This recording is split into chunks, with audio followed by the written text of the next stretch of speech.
The British Grand Prix at Silverstone has sold out in the shortest time in the race's history and is now expected to break all previous attendance records. The race organizers cite an unprecedented demand for tickets that reflects a surge in Formula One's popularity, and not only here. F1 expects all its remaining 20 races this year will also sell out. All 142,000 tickets for British Grand Prix race day on Sunday, July 3 have definitely been sold, and the organizers feel demand for the Friday and Saturday of the race weekend is such that tickets for those days, too, could also all be taken up. This would be the first time in the history of the race, which has been on the F1 calendar every year since 1950, that all 3 days have sold out, and in that case the weekend crowd will surpass the record of 356,000 who attended in 2021.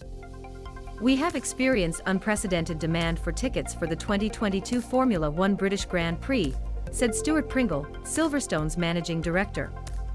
We have never reached a position of sellout so early in the year.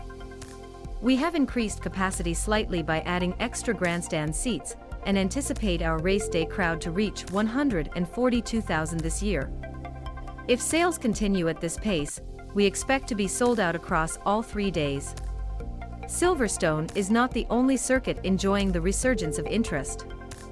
F1 believes that all of the remaining 20 races will be held with capacity crowds, including the races in the Middle East which do not have broad motorsport audiences, Abu Dhabi and Qatar, the latter of which is likely to replace the cancelled Russian GP.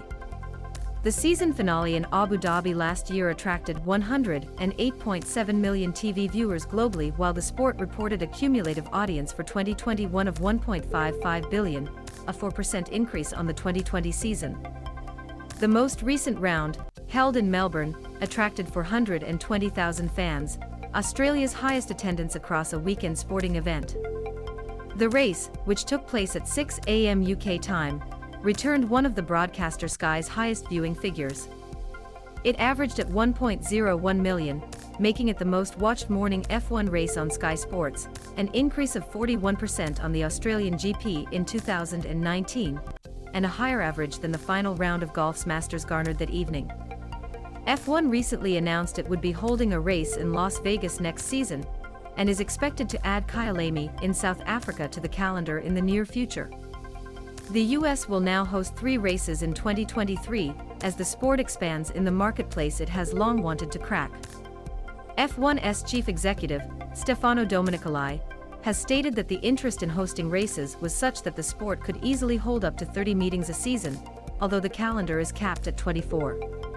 The interest is in part because of the success of the Netflix series Drive to Survive. Equally, however, F1 is also reaping the benefit of the concerted effort the F1 owner, Liberty Media, has made to attract a new, younger audience since taking over the sport in 2017. The sport has enjoyed a huge increase in interest in its digital platforms, into which F1 has poured considerable effort and expense to try to reach a younger and wider demographic. Given they were starting almost from scratch, the figures would always be on an upward curve, but the scale and speed has been surprising. There has been exponential growth in social media engagement, with numbers making F1 the fastest growing major sport globally. Across its platforms, the sport reached 49.1 million followers in 2021. Motorsport Broadcasting reports that F1's YouTube channel, which shows highlights of races, reflects these efforts and the engagement it is now generating. The site recorded that, 5 years on from the 2017 Australian GP, for which the highlights had 3.8 million views, this year's race had 7.1 million views after one day.